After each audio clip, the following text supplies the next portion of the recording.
શ્રીમદ રામચરિત માનસના બાલકાંડમાં ભગવાન શ્રી રઘુનાથજીના પ્રાગટ્ય પહેલાની પૂર્વ ભૂમિકા આવે છે. ભગવાન સીતારામજીની લીલાના માધ્યમથી રામાયણ શું સમજાવવાનો પ્રયાસ કરે છે એ વાતને સમજાવવા માટે પરમાત્માના પ્રાગટ્ય પહેલા સુમધુર ભગવાન શિવ અને શિવાની કથા આવી. જગતના માત પિતા ભગવાન શિવ અને વાઘેશ્વરીની સુમધુર કથાથી રામચરિત માનસે ધ્યાન દોર્યું કે પ્રત્યેક વ્યક્તિનું જીવન મુરાદથી જીવવા માટે જ પરમેશ્વરે આપ્યું છે. પ્રત્યેક વ્યક્તિનું જીવન જ્યાં સુધી બંને આંખો બંધ ન થાય ત્યાં સુધી મુરાદથી જીવે. જ્યારે આ શરીરને છોડે ત્યારે પરમાત્માના ચરણારવિંદને પ્રાપ્ત કરે. આ લક્ષ્ય સમજાવવાને માટે બાલકાંડમાં ભગવાન શિવ અને શિવાજીની સુમધુર કથા કહેવામાં આવી. હવે કથાના વક્તા બને છે ભગવાન ચંદ્રમૌલેશ્વર અને કથાના શ્રોતા બને છે અષ્ટભુજાવાળી મા વાઘેશ્વરી. સનાતન ધર્મ 3 ધારામાં બહે છે. એક ધારાને વૈષ્ણવી ધારા કહેવાય છે, બીજી ધારાને શૈવી ધારા કહેવામાં આવે છે અને ત્રીજી ધારાને સ્માર્ત ધારા એટલે શક્તિ ધારા કહેવામાં આવે છે. આ ત્રણેય ધારાઓના ગ્રંથો અધ્યયન કરવા જેવા ગ્રંથો છે. જેમાં વૈષ્ણવી ધારાનો મત એવો છે કે આ સારું એ જગત પરબ્રહ્મનું નિર્મિત છે. પરબ્રહ્મ નિર્મિત જગતમાં પરબ્રહ્મ પોતે વ્યાપીને રહે છે. તો જે જગત ભગવાન નિર્મિત છે, જે જગતમાં ભગવાન વ્યાપીને રહે છે, એ જગતની સાથે વ્યવહાર ખૂબ સારો કરવો. જો તમે જગતની હારે વ્યવહાર ખરાબ કરશો, તેનો અર્થ એ થશે તમે તમારા ઠાકોરજીને જ છેતરી રહ્યા છો. તો સર્વમાં સદભાવ ભાવનાથી જીવવું, એનું નામ વૈષ્ણવી ધારા કહેવામાં આવે છે. શૈવી ધારા એવું માને છે કે આ જગત જો ઈશ્વર નિર્મિત હોય અને આ જગતમાં ઈશ્વર પોતે જ વ્યાપીને જો રહ્યો હોય, તો પછી જગતથી બીજું મંગળ શું હોઈ શકે? શિવનો અર્થ બને છે મંગળ. તો ઈશ્વર નિર્મિત જગત છે ને એમાં જગદીશ્વર સમાઈને રહ્યો છે, તો આ જગત અતિ મંગળમય છે. તો મંગળમય જગતને તમારા ગંદા વિચારોથી ક્યારેય ખરાબ ન કરશો. આ છે શૈવી વિચારધારા. અને હવે શક્તિ વિચારધારા એમ કહે છે, જેને સ્માર્તિ ધારા કહેવામાં આવે છે. તો શક્તિ વિચારધારાના ધર્મગ્રંથો એવું માને છે કે આ જગત ઈશ્વર નિર્મિત જો હોય, આ જગતમાં ભગવાન સર્વત્ર વ્યાપીને જો રહેતો હોય, તો એ સંસ્કૃતિની બેન અને ભાઈ નિર્માલ્ય તો ન જ હોવા જોઈએ. ભગવાન જેમાં વ્યાપીને રહી છે, એ હિન્દુ સંસ્કૃતિની બહેનો ને ભાઈઓ બીજાના પગ ઉપર હાલનારા નહીં હોવા જોઈએ. સ્માર્તિ ધારા માને છે કે તરવાર છે એની તાકાત માણસના કાંડા ઉપર આધારિત હોય છે. તરવારને ધાર તો હોય છે, ઘણી તરવારને બે બાજુ ધાર હોય છે, પરંતુ કાંડામાં તાકાત જો ન હોય અને મનમાં જો મજબૂતાઈ ન હોય, તો સંભવ છે કે આપણી તરવારને સામી વ્યક્તિ આંચકી લેશે અને આપણી તરવારથી આપણું જ માથું કાપી નાખશે. ગન રાખવાથી બહાદુરી નથી ગણાતી. રિવોલ્વરને કેડે ટાંગીને ફર્યા કરીએ એનાથી બહાદુરી નથી. રિવોલ્વરનો ઉપયોગ તો એ કરી શકે જેનું મન ભી બહાદુર હોય.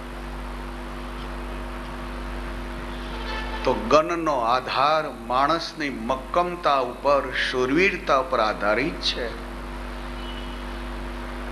જો મન શૂરવીર ન હોય તો આપણી જ ગન આંચકીને સામો માણસ આપણને શૂટ કરી નાખે છે. તો ઈશ્વર નિર્મિત આ જગત છે, એમાં ભગવાન વ્યાપીને રહ્યો છે. તો ઈશ્વર નિર્મિત જગતમાં રહેનારો હિન્દુ ધર્મનો કોઈ પણ માણસ નિર્માલ્ય નહીં હોવો જોઈએ. એ તો ધારદાર હોવો જોઈએ. આ સ્માર્તિ વિચારધારા છે. એટલે જો શક્તિને 8 ભુજાઓ આપણે દર્શનમાં જોઈએ છીએ. માણસને 2 હાથ છે, ભગવાન વિષ્ણુને 4 હાથ છે, પરંતુ વાઘેશ્વરીને 8 ભુજા છે. ઈશ્વરના જગતમાં રહેનાર પરમાત્મા જેની બોડીમાં રહ્યો છે, એ વ્યક્તિથી ખોટું ક્યારેય થઈ શકે નહીં. એ વ્યક્તિથી ક્યારેય પણ બીજાની ઉપર ન્યોછાવર થઈને જીવી શકાય નહીં. સ્માર્તિ ધારા બહુ સુંદર છે. બસ તમારા પગ ઉપર ચાલતા શીખો. નાનું બચ્ચું હોય ને ત્યારે હાથ ઝાલીને ચલાવીએ એ બરાબર છે, પણ 18 વર્ષના થાય છતાં એમ કંઈક મને તેડીને તું હાલ, નાનું બચ્ચું એમ કંઈક મને તું તેડી, તો એની મમ્મી તેડે, એનો બાપ તેડે, દુનિયા જોવે તો એમાં કોઈને આશ્ચર્ય ન થાય. પણ 18 વર્ષની ઉંમર થયેલા પછી એમ કે મને તું તેડ, અને એ રીતે તેડીને જો બાપ મહેફિલમાં આવે ને તો મહેફિલમાં આવેલા બધા આપણને જોવા ભેગા થાય. સ્મારતી ધારા એમ માને છે કે તમે તમારા પગ ઉપર ચાલો, તમે સુખી થાવ તમારા પરસેવાના ટીપા ઉપર સુખી થાવ, તમે ઊંચું મસ્તક લઈને ચાલી શકો તમારા ચારિત્રની ઉપર ચાલી શકો. તો આ 3 ધારાઓ બહે છે. 3 ધારાઓમાંથી અનેક ધારાઓ ફાટી છે. હું એક ધારા વૈષ્ણવી બતાવું જેના ઉપરથી અનુમાન લગાવી લેજો કે આ 3 મેન ધારાઓમાંથી કેટલીય ધારાઓ હશે. આ અંતે બધી ધારાઓ ભગવાન શ્રી વેદ નારાયણને આધારે હોય છે. આ 3 ધારાના ધર્મ ગ્રંથો જે છે એ 3 ધારાના ધર્મ ગ્રંથોની દોરીઓ ખેંચ્યો તો વેદની સાથે દોરીઓ જોડાયેલી હશે. મારે તમારે ઝઘડવાનું કોઈ કારણ જ દેખાતું નથી. ઘણીક વાર આપણે ખોટું ઝઘડતા હોઈએ છીએ. સરકારમાં જે પક્ષની સરકાર આવે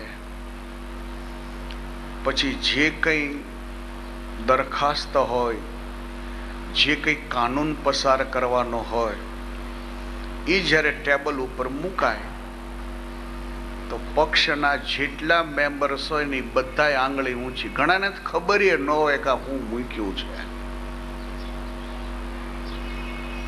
કેટલાય મેમ્બરોને ખબર પણ ન હોય કે એને શું ધારો પાસ કરવા મૂક્યો છે, પણ પક્ષમાં જઈને કરો આંગળી ઊંચી. એકવાર ક્લાસમાં ટીચરે અમને બધાને ઊભા રાખીને એક આંકણી મારી. એક જ સ્ટુડન્ટનો વાંક હતો, એના હિસાબે અમને 35 નહીં પણ એક આંકણી મારી. એટલે નક્કી કર્યું કે હવે આજ આ સ્કૂલ છૂટે પછી વાત છે. હવે સ્કૂલ છૂટી, સજા તો અમને 35 ને થઈ હતી, પણ 2000 સ્ટુડન્ટ હતા. એમાં જે ક્લાસના વિદ્યાર્થીઓને મારવામાં આવેલા એ ક્લાસના વિદ્યાર્થીઓએ કોલેજને તોડવા માટે પથરાવાળી કરી, બાકીના 2000 એની વાહ જ પથરાવાળી કરતા હતા. એને ખબર નહોતી કે હું કરવા પાણાવાળી કરે છે. ડીટો ટુ ડીટો કંપની ચાલતી હતી, 100 કામદારો કામ કરતા હતા. શેઠ બહુ ઉદાર મનના.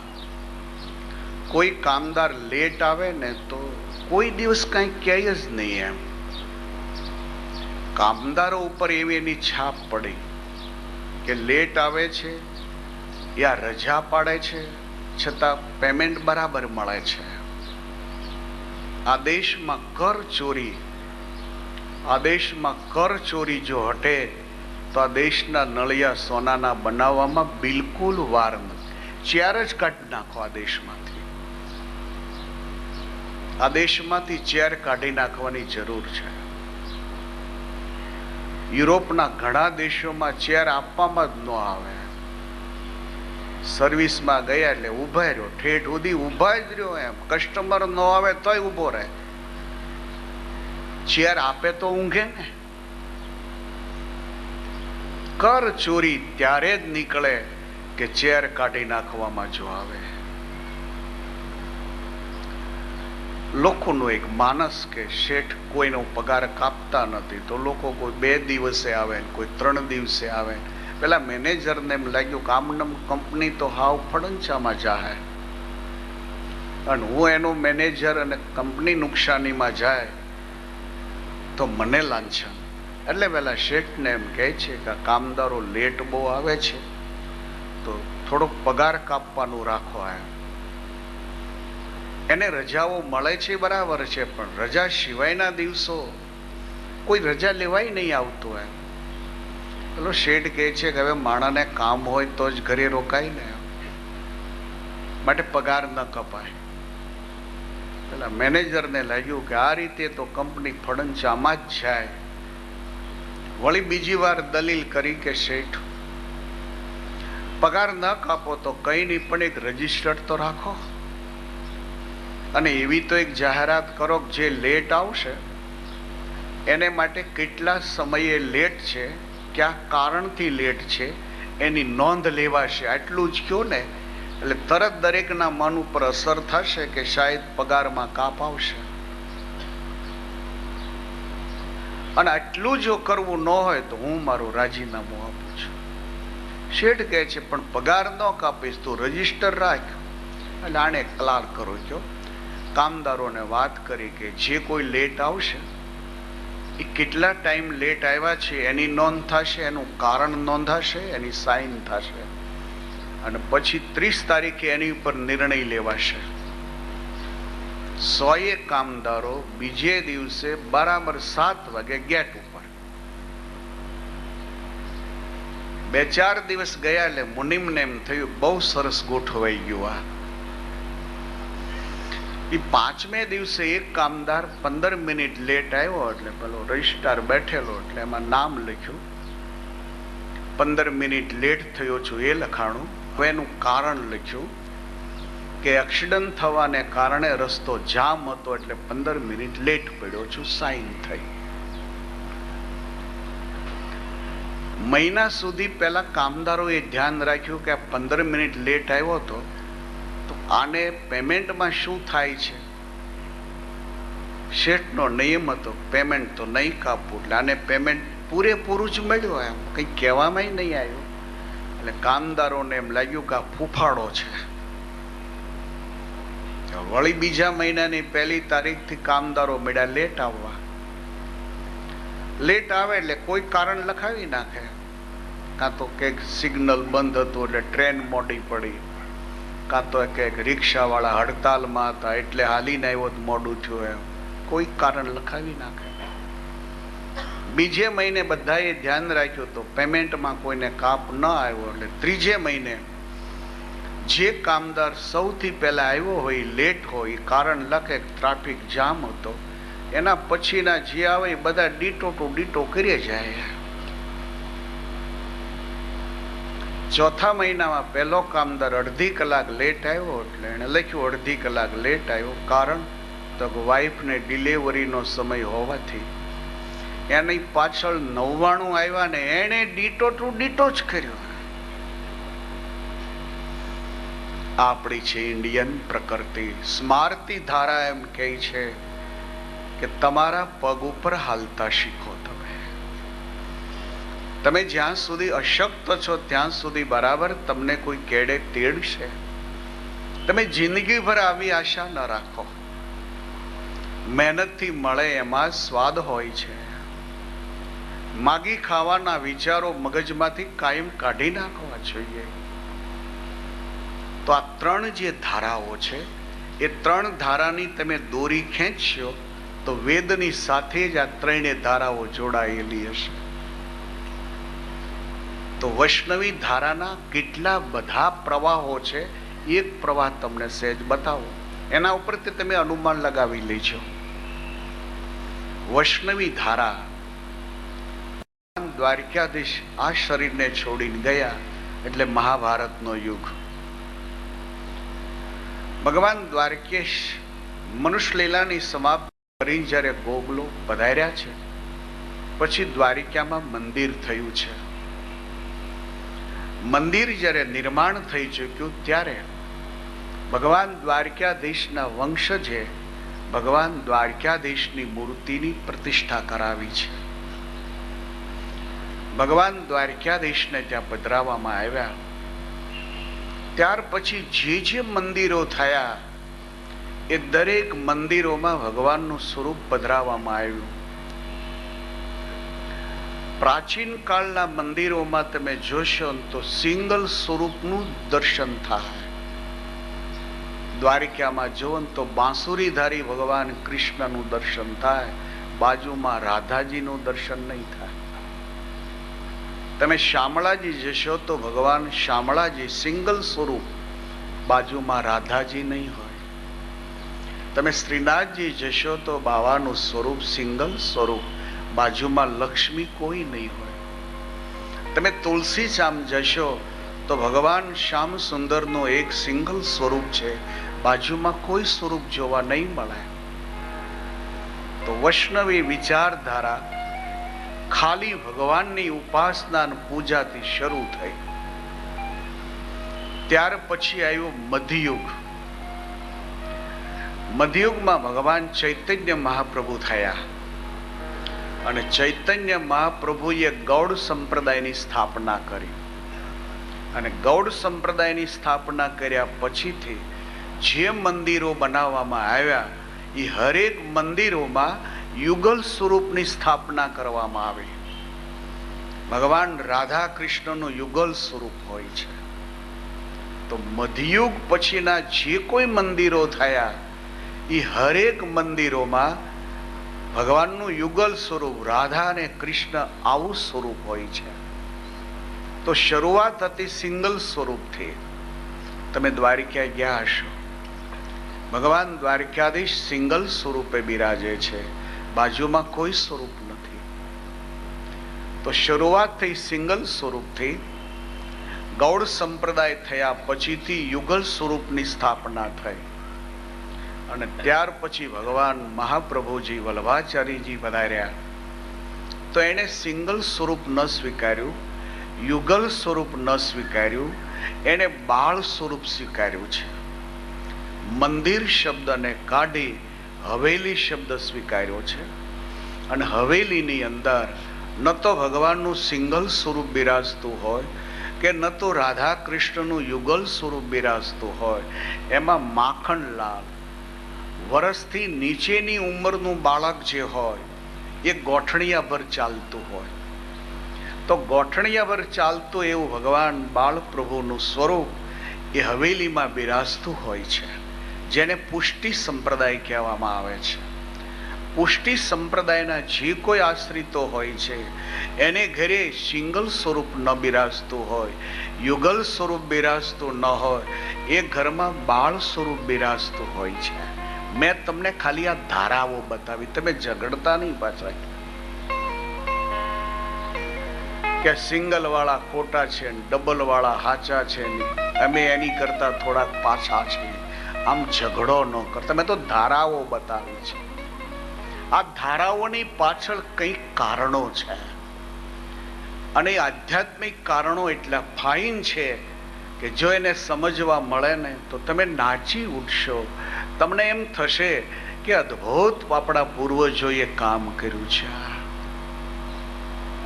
પરંતુ આ દેશમાં એજ્યુકેશન ઓછું, જેને કારણે ડોશી પુરાણે ઘર ઘર કવર કરી લીધું. 18 પુરાણ તો અમારા ખરા, પણ એક 19મું પુરાણ એને ડોશી પુરાણ કહેવાય. અને આ ડોશી પુરાણ ઘરે ઘરે હાલતું હોય. મહાપ્રભુજી સભામાં બિરાજેલા તો પ્રભુજીએ આદેશ આપ્યો કે દરેક વૈષ્ણવોએ ભગવાનને ધરાવ્યા પછીથી જ ખાવું. એમ કોઈ નૂતન વસ્તુ ઘરમાં આવે તો પ્રભુને અર્પણ કરો. એમ જડ વસ્તુ હોય ને તો પ્રભુને સહેજ સ્પર્શ કરાવો, પણ પછી જ કપડું પહેરો. એમ ઘર હોય તો પહેલા પ્રભુને અંદર પધરાવો, પછી રહેવા જાઓ. એમ તો ભગવાનને ધરાવ્યા સિવાય ખવાય નહીં, ખાય તો એ પાપ કહેવાય. માટે તમારા ઘરમાં જે થતું હોય એ ભગવાનને ધરાવીને પછી ખાવું.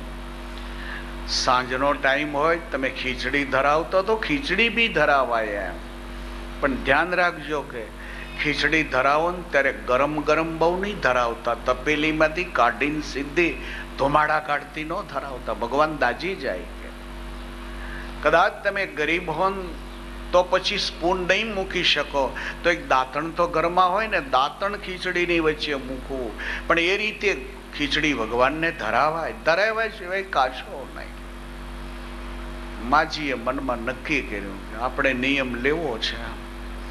ઘણીક વાર તો એમ થાય કે તમે નિયમ ન લો એમાં અમારી કુશળતા, તમે નિયમ ન લો એમાં જ અમારી સલામતતા. બ્રાહ્મણે વાઈફને વાત કરી કે મારા ને તારા લગ્ન થયા ને 35 વર્ષ થયા, આજ આપણે ઘરે દીકરી 20 વર્ષની થઈ. આ 35 વર્ષના ગાળામાં કોઈ દિવસ મારું તું માની નથી. એક દિવસ એવો નથી આવ્યો કે તું મારું માની હો. તો આજ છે ચાતુર્માસની પહેલી એકાદશી. બીજું તો મારું ન માનતો કાંઈ નહીં, પણ એક નિયમ લેવાનું માન કે. પેલી બ્રાહ્મણ પત્ની કઈ કાંટે હશે એટલે કહે છે હારું તો પછી બોલો નિયમ લવવા છે. બોલો કયો નિયમ લઉં? તો તને ઠીક લાગે નિયમ લે આ ચાતુર્માસમાં, પણ એક નિયમ લે, આટલું મારું માન. તને ઠીક લાગે નિયમ લે. તો એટલે ગોરાણી કહે છે તો પછી હું નિયમ જે લઉં એ 4 મહિના સુધી મને પાળવામાં તમે મદદ તો કરશો ને? તો કે કરું જ ને, કેમ ન કરું? તો કે આજથી મેં નિયમ લીધો કે જ્યારે હું જમવા બેસું છું ત્યારે ડીશમાં ખીચડી હોય, શાક હોય, એ બધું લઈને બેહું છું નીચે ડીશ મૂકીને. તો આજથી એવો નિયમ છે કે ડીશ નીચે નહીં મૂકવી, તમારી છાંદ ઉપર મૂકીને મારે કાયમ ખાવું. આ નિયમ. હવે ફાંદ ઉપર ઓલી ગરમમાં ગરમ ખીચડી વાળી ડીશ મૂકે ત્યારે ઓલો વિદ્વાન કે આ નિયમ મારે માટે સલામતી વાળો નહીં. એમ ઘણીક વાર તમે નિયમ ન લો ને એમાં અમારા ધર્મની સલામતી હોય છે. વધારે ધર્મ સમજાવવા ગયા ને મુશ્કેલી એ ઊભી થઈ કે આજ તમે ગૂંચવાડો ઊભો કરી દીધો. તો મહાપ્રભુજીએ વાત કરી કે આવો નિયમ લેવો. એટલે માજીએ નિયમ લીધો. આવ્યા ઘરે, સાંજ થઈ ગયેલી એટલે ખીચડી કાઢી એક ડીશમાં. ગરીબ માજી હતા એટલે સ્પૂન હતો ને એટલે દાંતણ વચ્ચે ગાલ્યું અને બાળ મુકુંદને ખીચડી ધરાવી. ત્યાં બાજુમાંથી એક માજી કંઈ કામ છે એટલે આવ્યા છે. એણે આ દ્રશ્ય જોયું એટલે કહે છે કે આ શું કરે છે તું? તો તને ખબર નથી, મહાપ્રભુજીએ તો આજ્ઞા કરી છે ધરાવીને જ ખાવું, અને ખીચડી ગરમ હોય ને તો એક દાંતણ મૂકીને ખીચડી ધરાવવી. મહાપ્રભુજી કહે છે ધરાવીને ખાય એને તો બહુ મોટું પુણ્ય મળે છે, એટલે હું આ ખીચડી ધરાવું છું. કે તો પેલા માજીને થયું કે તો આપણે એવું કરીએ એમ. એટલે એ ઘરે ગયા, એણે ખીચડી ડીશમાં કાઢી, એણે 2 દાંતણ ખાઈ. એને એમ કાંઈક નિયમ હશે દાંતણનો. એ 3 દાડા થયા ને ત્યાં છેલ્લે ઘરે ખીચડી જેટલી એટલા દાંતણ એ માજીએ ગાલેલા. રામાયણ એવું માને છે કે પ્રત્યેક માણસનું જીવન સુખી બનો, અને એને માટે બાલકાંડમાં શૈવી ધારા બતાવવામાં આવી. ભગવાન શિવના જે વિચારો છે એ વિચારો બતાવવામાં આવ્યા છે.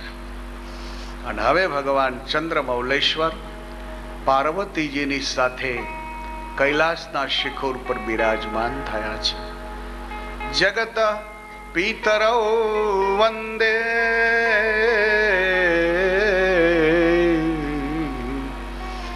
અને પાર્વતી પરમેશ્વરો.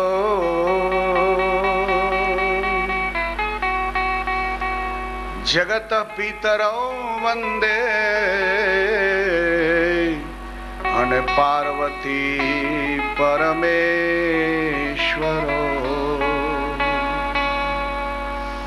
જગતના મા બાપનું સ્થાન ભગવાન શિવ અને વાઘેશ્વરીએ સ્વીકાર્યું છે. હવે વાઘેશ્વરી ભગવાન શિવને વંદના કરી અને વિનંતી કરે છે, પુણે પ્રભુ કહે હું રામાય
વાઘેશ્વરીજી વંદના કરીને કહે છે, પ્રભુ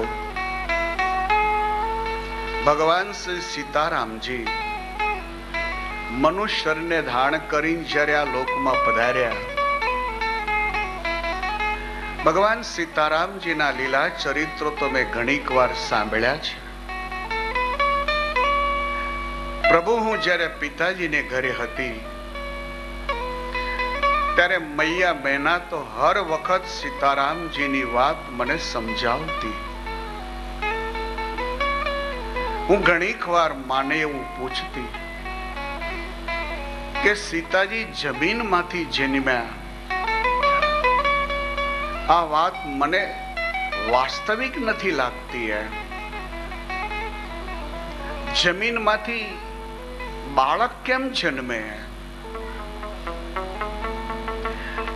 જ્યારે જ્યારે માં વાત કરે કે યજ્ઞાર્થે જનક મહારાજ સોનાના હળથી જમીન ખેડે છે, ત્યારે એક પેટી બહાર આવે છે અને પેટીને ખોલે છે તો નાની એવી સુમધુર બાળકી છે.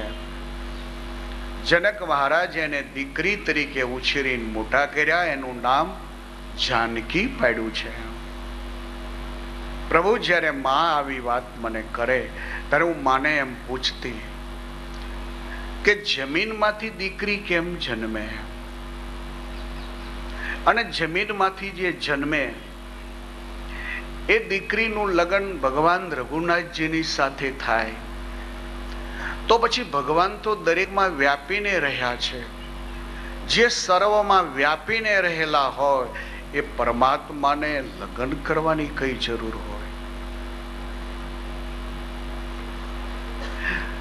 પ્રભુ જ્યારે જ્યારે વનવાસની વાત મૈયા કરતી ત્યારે હું માને એમ પૂછતી કે ભગવાન સીતાજીની સાથે વનભૂમિમાં 14 વર્ષ સુધી રહ્યા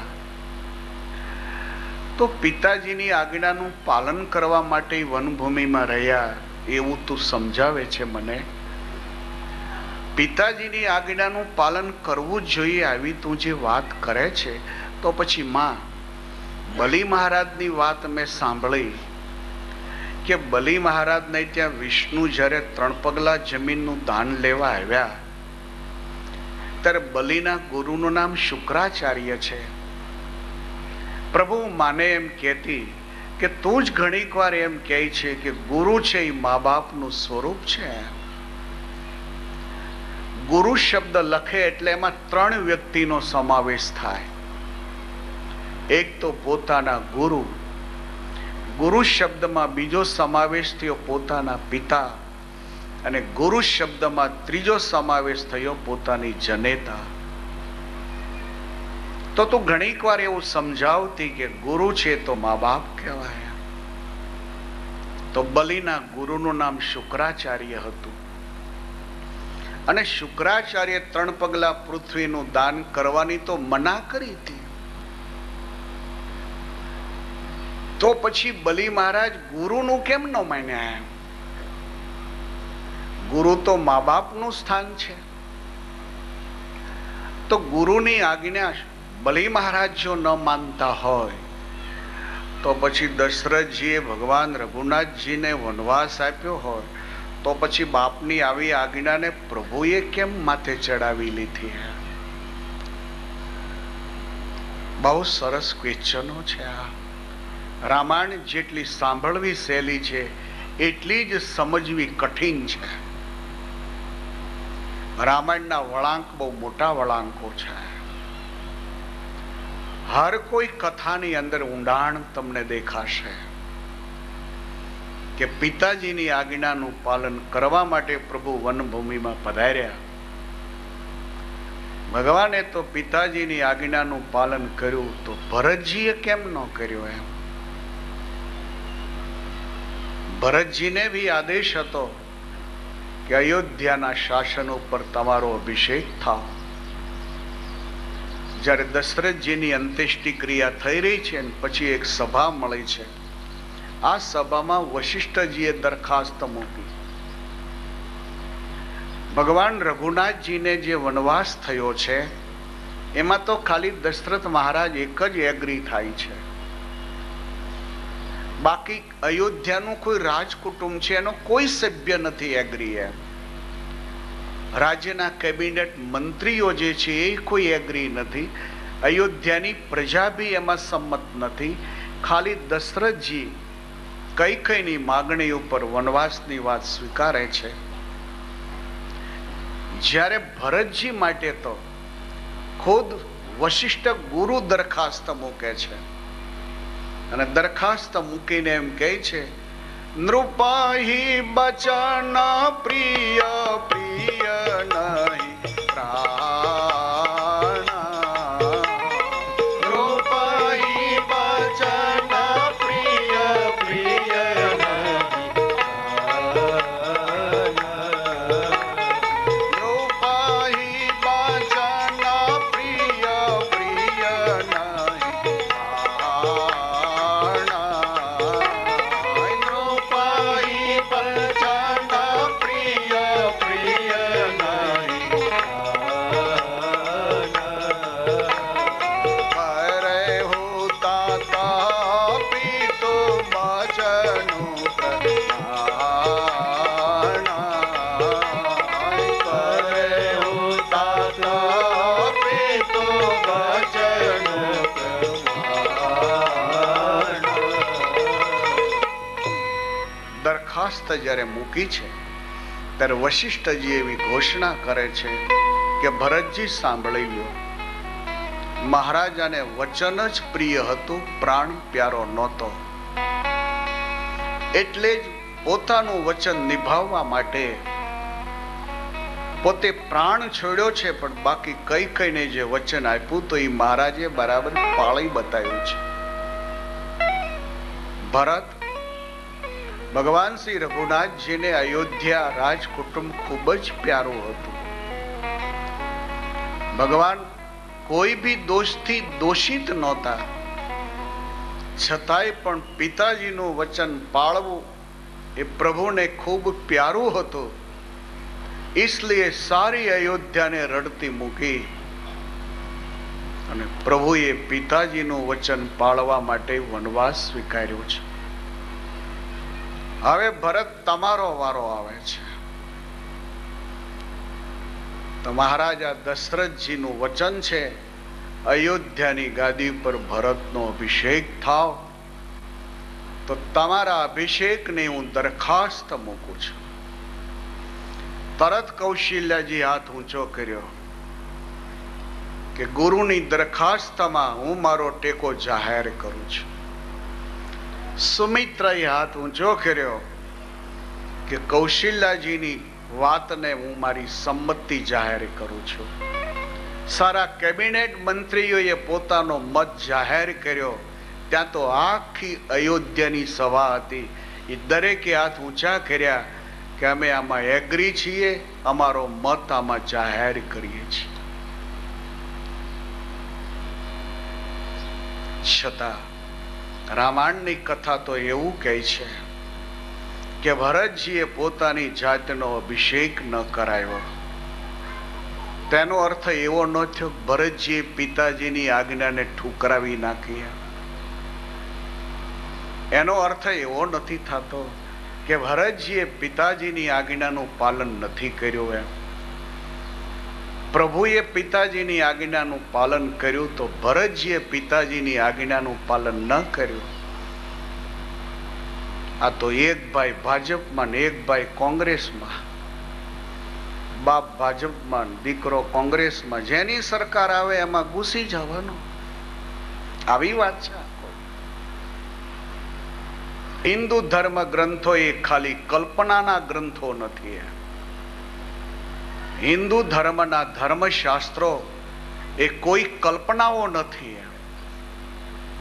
એ જે વસ્તુ અનુભવેલી છે, જે વસ્તુ વાસ્તવિક છે, એ વાસ્તવિક વસ્તુ જ એમાં લખવામાં આવી છે અને એની પાછળના રીઝનો એમાં કારણભૂત હોય છે.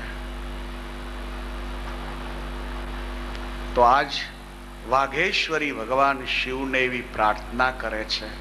આ ચોપાઈમાં ખાલી બે જ વાતમાં શંકા લાવે છે વાઘેશ્વરી. પહેલી શંકા જાનકીના વિવાહમાં લાવે છે કે જમીનમાંથી દીકરી પેદા થાય. આ વાત મને મગજમાં જાનકીજી ભણેલા હતા. સુનૈના પોતે ભણેલા હોવાને નાતે સીતાજીને સુનૈના પોતે ભણાવતા. એક બાત સહી કે ભણાવવા માટે દીકરા દીકરીઓમાં ક્યારે પાછી પાની ન કરો. થોડુંક જીવન સાદાઈથી જીવવું પડે ને તો જીવવાનો પ્રયાસ કરવો, પણ બંનેને સારામાં સારું એજ્યુકેશન આપવી એ આપણો ફરજ અને આપણો ધર્મ બને છે. એની લાઈફ બનાવવી એ આપણી ફરજ છે. મા બાપ તરીકે આ એક ધર્મ ઊભો થાય છે. બેદરકારી કરનારા મા બાપ ઈશ્વરી ગુનેગાર બને છે. આપણી કરેલી બેદરકારી બાળકોની જિંદગી બરબાદ કરી નાખશે. માટે એજ્યુકેશન મળવું જ જોઈએ. મને મેડિકલ અને એજ્યુકેશનમાં બહુ રસ છે.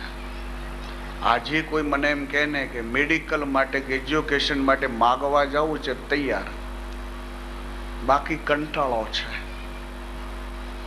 પણ બંનેને માટે કોઈ એમ કે માગવા જવું છે, મને આનંદ થાય છે. અને માગવું એ બહુ ખરાબ છે. ફાળો કરતા એને ખબર હોય. ફાળો કરવા જાવ તો ખબર પડે કેટલું સંભળાવે લોકો. કોક ખાઈ ગયા હોય પૈસા. જો કે ઘણા આવા હોય છે પાછા. હવે તો નોંધાવવું ને ત્યારે બરાબર જોઈને નોંધાવવું કે જે અમે પૈસો લખાવીએ છીએ એ પૈસાનો ઉપયોગ એ કાર્યમાં થાય છે કે નહીં. આ વ્યક્તિ છે એની આખી લાઈફ સાઈડ કેવી છે ત્યાર પછી લખાવવું. પૈસો એવો વધારવાનો નથી કે તમને આપી દઈએ ને તમને ઠીક લાગે તમે વાપરો. આજે આ સ્થિતિ આપણા દેશમાં બહુ ખરાબ થઈ છે. ઘણા માણસો લોકોના ડોનેશનનો દુરુપયોગ કરતા હોય છે. માટે જોઈને દાન કરવું. ભગવાન સ્વામિનારાયણ કહેતા કે ખારસ ભૂમિમાં ગમે એટલું સારું બિયારણ વાવશો ને તો બિયારણ ફેલ જાય. એમ આવા માણસોના હાથમાં ડોનેશન તમે કરશો ને તમારું ડોનેશન નિષ્ફળ જાય. પછી તમે સાંભળશો ને ત્યારે તમને મનમાં દુઃખ થાય કે આની કરતા મેં ન કર્યું તો સારું હતું.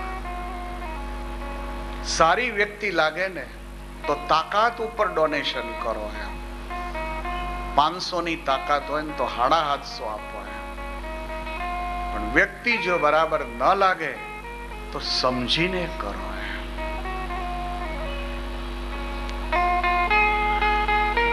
તો જમીનમાંથી સીતાજી બહાર નીકળ્યા. આ વાત વાઘેશ્વરીના મગજમાં બેસતી નથી. આવું બને કેમ? વાઘેશ્વરી તો મહાશક્તિ છે, બધું જાણે છે. મને તમને એવું લેસન અપાવવું છે કે તમારા ખોટા રસ્તાના કર્મો જેદી વધશે તેદી તમારું મોત જમીનમાંથી પેદા થાય.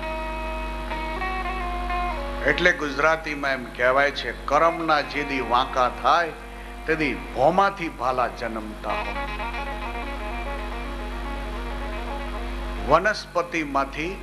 વનસ્પતિમાંથી એવી ધારદાર વનસ્પતિ નીકળી કે જેણે યદુવંશનો વિનાશ કરી નાખ્યો હતો. આ સમજાવવું છે મને તમને. એટલે આજ વાઘેશ્વરીએ ક્વેશ્ચન કર્યો કે જમીનમાંથી સીતા કેમ જન્મે? અને સર્વમાં જે વ્યાપીને રહે છે, જે સર્વમાં વ્યાપીને રહે છે, શક્તિ છે એ હર કોઈ બોડીમાં વ્યાપીને રહે છે.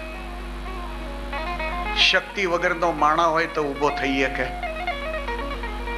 બોડી બરાબર હોય આખી, પણ શક્તિહીન જે થઈ ગયો હોય, ડાયોરિયા 15 દાડા સુધી કંટ્રોલમાં ન આવ્યો હોય તો એ માણાને ખાટલામાં બેઠો કરવો પડે, એની મીતે બેઠો ન થઈ શકે. બોડી છે પણ શક્તિ જતી રહી છે, તો શક્તિ ઉપર આખી બોડીનો આધાર છે. તો જેને વાઘેશ્વરી કહીએ છીએ એ વાઘેશ્વરી સારા જગતમાં વ્યાપીને રહી છે. તો સારા એ જગતમાં ભગવાન વિષ્ણુ વ્યાપીને રહ્યા છે, તો પછી લગ્નની જરૂર ક્યાં છે? વાઘેશ્વરી આ જાણે છે, પણ મને તમને મગજમાં એ પોઈન્ટ ફિટ કરવા માંગે છે કે તમે એવું ન વિચારતા કે આ જગત કર્મથી નિર્મિત બનેલું છે. આ જગત કર્મને આધીન રહ્યું છે. તો જે માણસ ગરીબ દેખાય છે, જે માણસ દુખી દેખાય છે, જે માણસ ભાંગી ગયેલા દેખાય છે, એ એના કર્મની સજાઓ છે. તો ઈશ્વરે જેને કર્મની સજાઓ આપી હોય એમાં આપણે શું કરવા હસ્તક્ષેપ કરવો જોઈએ? કોર્ટ કોઈને ફાંસીની સજા કરે તો એમાં હસ્તક્ષેપ કરવાનો આપણો કોઈ અધિકાર નથી. તો કર્માધીન સૃષ્ટિ હોવાને કારણે જે માણસો દુખી થાય છે, જે માણસો પરેશાન થાય છે, હવે એ માણસોને આપણે કંઈક મદદ કરીએ તો ઈશ્વર નારાજ થાય કે મેં એને કર્મ પ્રમાણે સજા આપી હતી, તું શું કરવા હળંગડાયો થાશ? તારે એમાં ડાપણ કરવાની જરૂર જ નથી. મેં એને સજા કરી છે, એની કર્મની એ સજા છે, માટે ભૂખ્યો તરસ્યો જ મરે એ બરાબર છે. હવે આપણે પાણી પાવા જઈએ, એને ખવડાવવા જઈએ, એ ભાંગી ગયેલા માણસોને બેઠા કરીએ તો ઈશ્વરે જે સજાઓ કરી છે એ સજાઓમાં આપણે તો ડાયા દેખાઈએ છીએ. તો તમે આવું ન વિચારતા. કર્મને આધીન જ આ સંસાર છે આખો. આ સંસારમાં શક્તિ વ્યાપીને રહી છે, પ્રભુ વ્યાપીને રહ્યા છે, પણ માણસ તરીકે તમારો ધર્મ અને તમારી ફરજ એ થાય છે કે ભગવાનને ગમે કે ન ગમે, બાકી ભાંગી ગયેલાનો હાથ ઝાલવો એ તમારો ધર્મ છે. એ કર્મથી જ દુઃખ ભોગવી રહ્યો છે, છતાંય પણ એ માણસને હેલ્પ કરવી એ તમારી હિન્દુ સંસ્કૃતિ છે, એની પ્રકૃતિ છે. હિન્દુ સંસ્કૃતિનો અર્થ લખાવું, કાગળ પેન જ લખી લો. હિન્દુ સંસ્કૃતિનો અર્થ લખાવો. ભૂખ લાગે અને માણસ ખાય એને પ્રકૃતિ કહેવાય. ભૂખ લાગે ને તો ખાવાનું ભાવે, તો ભૂખ લાગે અને માણસ ખાય એને પ્રકૃતિ કહેવાય. હવે 2 દિવસ સુધી ખાવાનું ન મળ્યું હોય, કેટલી ભૂખ લાગી હોય, 2 દિવસે એક જ ભાખરી મળી હોય અને જ્યાં ખાવાની તૈયારી કરીએ ત્યાં આપણી સામે બચ્ચાને જન્મ આપનારી કોઈ બેન બચ્ચાને જન્મ આપ્યો હોય, ગરીબીને કારણે ખાવાનું કશું મળ્યું ન હોય, અને આવી એક કોઈ ભૂખી બેન જો મળે ને એમ કે મેં બચ્ચાને હમણાં બોન આપ્યો છે, હું એટલી બધી ગરીબ છું કે મારી પાસે ખાવાનું કશું. આ દેશમાં બહુ ખરાબ દિશા છે.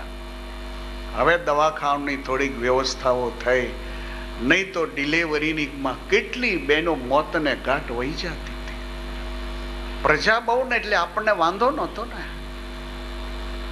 માણસ મરી જાય એનું આપણને ટેન્શન જ નથી કાંઈ. દુનિયાના દેશો પાસેથી થોડુંક શીખવા જેવું છે.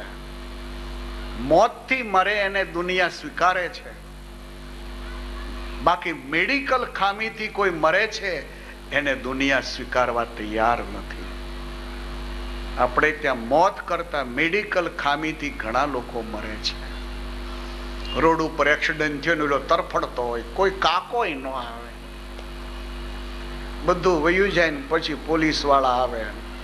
એમ્બ્યુલન્સ તો હોય જ હે નહીં, તો ગામના લોકોએ ફાળો કરી જો લીધી હોય તો હોય, અને હોય તો ઈવડા અધિકારીઓ જ ફેરવતા હોય ને આપણો જ વારો એનો આવે.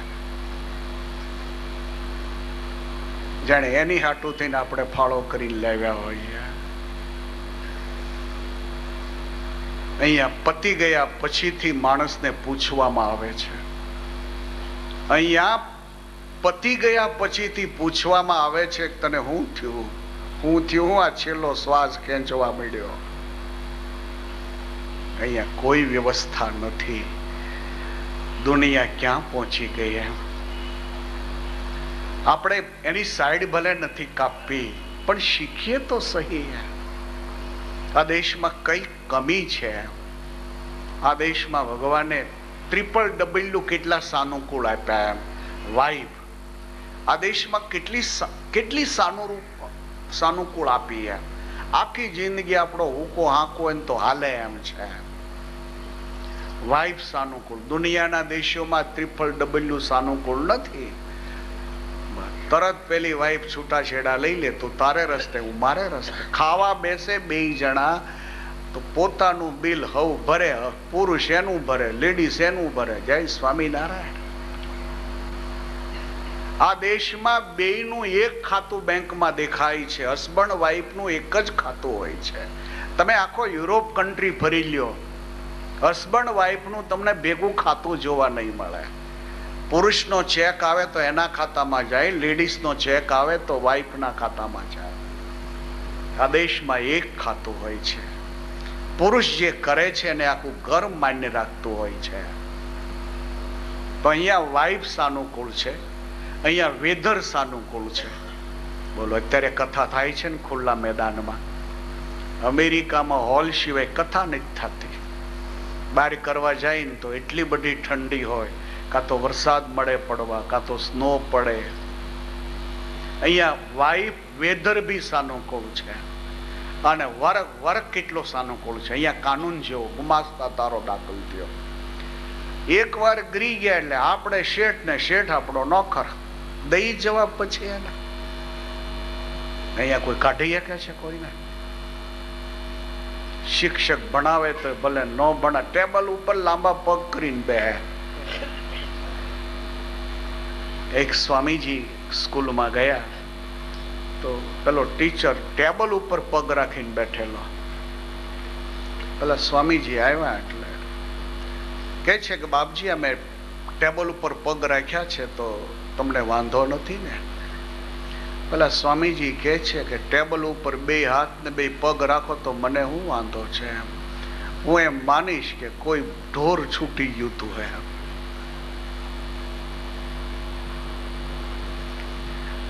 અહીંયા WWW સાનુકૂળ છે, પણ આપણા વિચારો બહુ નીચા છે. જેનો વિચાર મહાન બને એની જ વિઝન મહાન બને.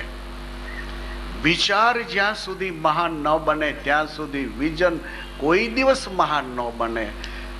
All have the eyes but to have the vision. આંખ તો ભગવાને આપી જ છે ને, એ તો ઈશ્વરે આપી છે.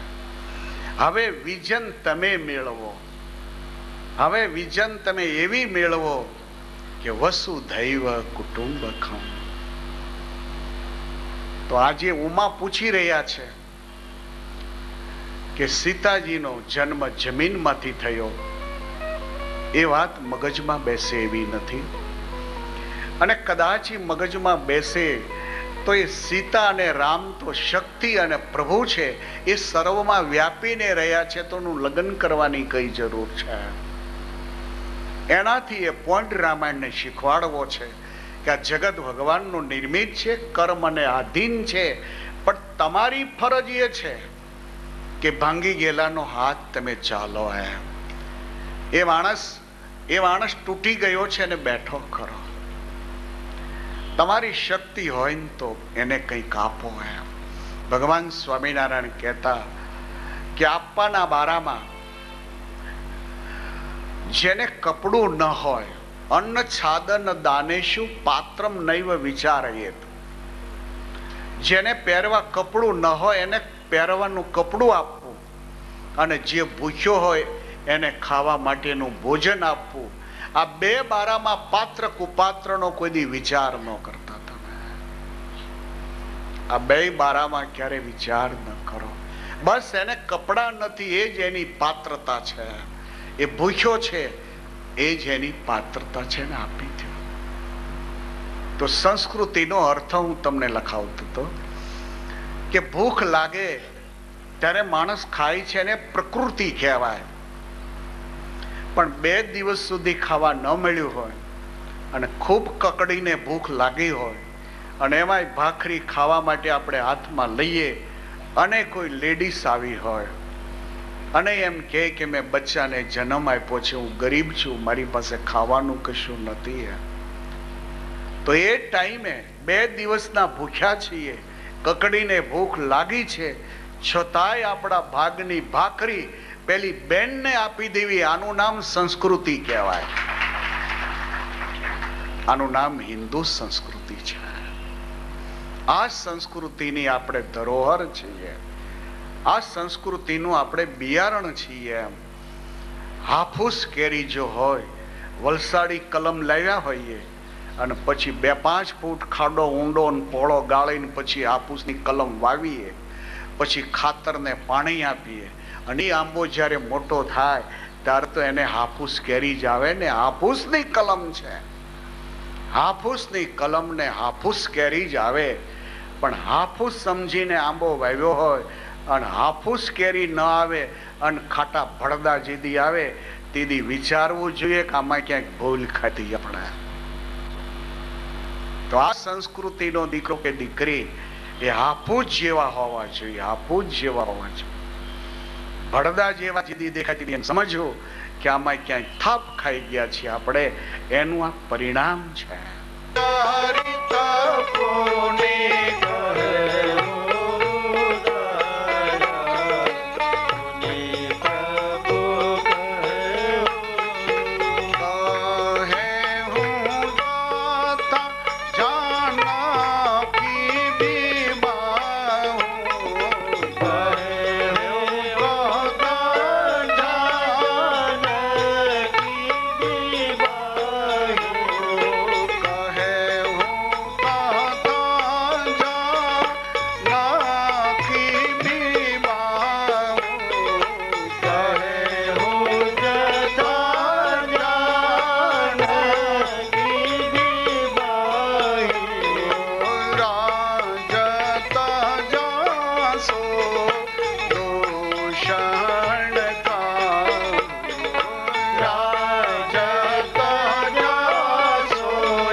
કથા જાનકી બીબાહુ રાજ તજાસો દૂષણ કાહુ.